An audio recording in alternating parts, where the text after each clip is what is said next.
ఆంధ్రప్రదేశ్లో స్వచ్ఛాంధ్ర కార్యక్రమంలో గౌరవ ముఖ్యమంత్రి గారు ఈ యొక్క సాలిడ్ వేస్ట్ ఏ రోజుకి ఆ రోజు ఇంట్లో నుంచి కానీ కమర్షియల్ కాంప్లెక్స్ నుంచి కానీ స్కూల్స్, హాస్పిటల్స్, హోటల్స్ నుంచి ఏ రోజుకి ఆ రోజు దాన్ని ట్రీట్ చేసి బయటకు పంపించాలని 2014-19లోనే ఈ రాష్ట్రంలో 10 వేస్ట్ ఎనర్జీ ప్లాంట్స్ని శాంక్షన్ చేశారు. అయితే ప్రభుత్వం మారేటప్పటికి 2 చాలా అడ్వాన్స్లో ఉన్నాయి. ఒకటి గుంటూరు, 2 విశాఖపట్నం. గత ప్రభుత్వం ఆ 2 మాత్రమే ఉంచి మిగతా అన్ని క్యాన్సిల్ చేసింది. అంటే వాళ్ళకి అవగాహన లేక. ఈరోజు ప్రపంచంలో ఒకసారి స్టడీ చేస్తే చైనాలో 1100 ప్లాంట్లు ఉన్నాయి వేస్ట్ ఎనర్జీ ప్లాంట్స్, జపాన్లో 1000 ఉన్నాయి. చిన్న కంట్రీ సింగపూర్, వాళ్ళ దగ్గర 4 ఉన్నాయి. మన విశాఖపట్నం కార్పొరేషన్ అంతా, విశాఖపట్నం ఏరియా, విశాఖపట్నం కార్పొరేషను 680 చదరపు కిలోమీటర్లు అయితే సింగపూర్ 724 చదరపు కిలోమీటర్లు. వాళ్ళకే 4 ప్లాంట్లు ఉన్నాయి, ఒక్కొక్కటి 1000 టన్స్. అయితే ఈ ప్రభుత్వం రాగానే గౌరవ ముఖ్యమంత్రి గారు మరొక 6 ప్లాంట్లు శాంక్షన్ చేశారు. అవి కూడా వేగవంతంగా ఇప్పుడు వర్క్ జరుగుతున్నాయి. అయితే ఆ ప్లాంట్లు వచ్చేలాగా మరొక 2 సంవత్సరాలు పడుతుంది. ఎందుకంటే దానికి పెద్ద ఒక్కొక్క దానికి 400 నుంచి 500 కోట్లు క్యాపిటల్ ఇన్వెస్ట్మెంట్ అవుతుంది. అంతేకాని బాయిలర్స్ అవన్నీ కూడా వాళ్ళు ఆర్డర్ ఇచ్చుకుంటే కనీసం అవి 8 నెలలు పడుతుంది.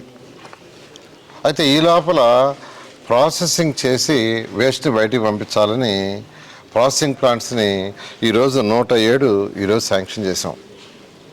మొత్తం ఉన్న 123 మున్సిపాలిటీస్లో మిగతా మున్సిపాలిటీస్లో అంతా ఈరోజు విశాఖపట్నం కానీ గుంటూరులో ఉన్న 2 ప్లాంట్స్లో మిగిలిన మున్సిపాలిటీలు వచ్చే చెత్త అంతా దాంట్లోకి పోతుంది.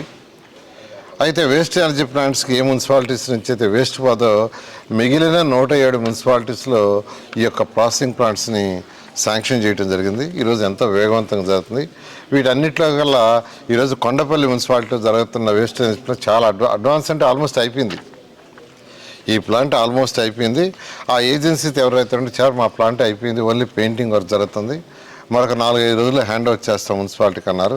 ఆ నేపథ్యంలో నేను, ఎమ్మెల్యే గారు, మరియు ఇక్కడ ఉన్న వార్డు ఎవరైతే ఉండారో వాళ్ళందరూ కూడా యాక్చువల్గా రావటం జరిగింది, ఇది చూడటం జరిగింది. నిజంగా పూర్తి చేశారు.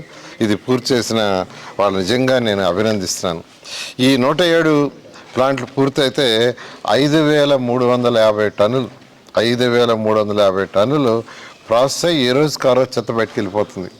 దాన్ని ప్రాసెస్ చేస్తారు, సెగ్రిగేట్ చేస్తారు, ప్లాస్టిక్ అయిన సపరేట్ చేస్తారు, అదేవిధంగా డ్రై అంతా సపరేట్ చేస్తారు, వెట్ అంతా సపరేట్ చేస్తారు, మెన్యూర్ చేయాల్సిన దానిలో నుంచి మెన్యూర్ వస్తుంది. తర్వాత ప్లాస్టిక్ని వాటిని ఏదైతే ఫ్యాక్టరీలు పంపించి మళ్ళీ రీసైక్లింగ్కి ఈ విధంగా చేసే కార్యక్రమే ఈ ప్రాసెసింగ్ది. ఈరోజు గౌరవ ముఖ్యమంత్రి గారి యొక్క ఆదేశంతో ఇవన్నీ కూడా జూన్ ఎండ్ లేదా జూలై మిడిల్కి పూర్తి అయ్యేటట్టుగా ఏజెన్సీస్కి ఇన్స్ట్రక్షన్స్ ఇచ్చాం, ఇన్ని చేస్తారు. వాటిలో ఈరోజు ఏదైతే కొండపల్లిలో అడ్వాన్స్గా ఆల్మోస్ట్ కంప్లీట్ చేశారో ఇది చేసిన ఇక్కడ లోకల్ నాయకుల్ని అప్రిషియేట్ చేస్తున్నాను, ఎందుకంటే వాళ్ళందరూ సపోర్ట్ చేయాలి. అదేవిధంగా ఏజెన్సీని కూడా నేను నిజంగా అప్రిషియేట్ చేస్తున్నాను. దీనికి దాదాపు ప్రాజెక్టు వ్యయం 525 కోట్లు. ఈ ప్రాజెక్టుకి 525 కోట్లు అవుతుంది. అటు కేంద్రం, రాష్ట్రం, మున్సిపాలిటీసు మూడింటి యొక్క షేర్తో దీన్ని పూర్తి చేస్తాం. అయితే గత ప్రభుత్వం తీసుకుంటే చెత్త పన్నేసింది, ప్రజల మీద చెత్త పన్నేసింది, కానీ చెత్తను తొలగించకుండా చెత్త ప్రభుత్వం లక్షల కొద్ది టన్నుల చెత్తను వదిలేసిపోయింది. ఎంత చెత్త వదిలేసిపోయిందంటే 2024 అక్టోబర్ 2వ తేదీ గౌరవనీయ ముఖ్యమంత్రి గారు మచిలీపట్నంలో స్వచ్ఛాంధ్ర కార్యక్రమం చేస్తూ నన్ను చూపించి అన్నాడు, నారాయణ ఎంత చెత్త ఉందని. సార్ గ్రౌండ్ పైన అబౌవ్ తీసుకుంటే 85 లక్షలు వచ్చింది, గ్రౌండ్ కింద ఎంత ఉందో తెలియదంటే ఆ 85 లక్షలు ఎప్పుడు పూర్తి చేస్తాను అడిగారు. 2-3 సంవత్సరాలు పూర్తి చేస్తాను. కాదు నాకు 1 ఇయర్లో పూర్తి చేయాలి, 2025 అక్టోబర్ 2కు పూర్తి చేయాలంటే మా అధికారులు లోకల్ పొలిటీషియన్స్ అందరి సపోర్ట్తో 2025 అక్టోబర్ 2కి 85 లక్షలు పూర్తి చేశారు. గత ప్రభుత్వం చెత్త పన్నేసి చెత్తను కూడా తొలగించకుండా కుప్పలుగా చెత్త వదిలేసిపోతే.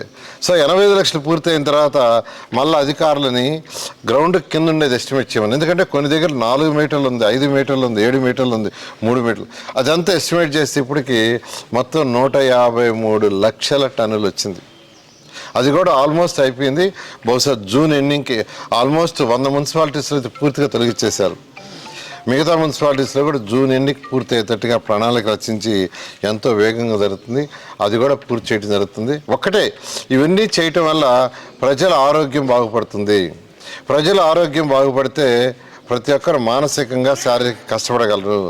మానసికంగా శారీరక కష్టపడితే వారి యొక్క ఆదాయం పెరుగుతుంది. వాళ్ళ ఆదాయం పెరిగితే రాష్ట్ర ఆదాయం పెరుగుతుంది. రాష్ట్ర ఆదాయం పెరిగితే సంక్షేమ అభివృద్ధి రెండు చేయొచ్చు అనేది గౌరవ ముఖ్యమంత్రి గారు ఒక విజన్ ఉన్న నాయకుడు. వారు ఇచ్చిన దిశానిర్దేశం ప్రకారం ఈరోజు మున్సిపల్ శాఖ పనిచేస్తుంది. Thank you.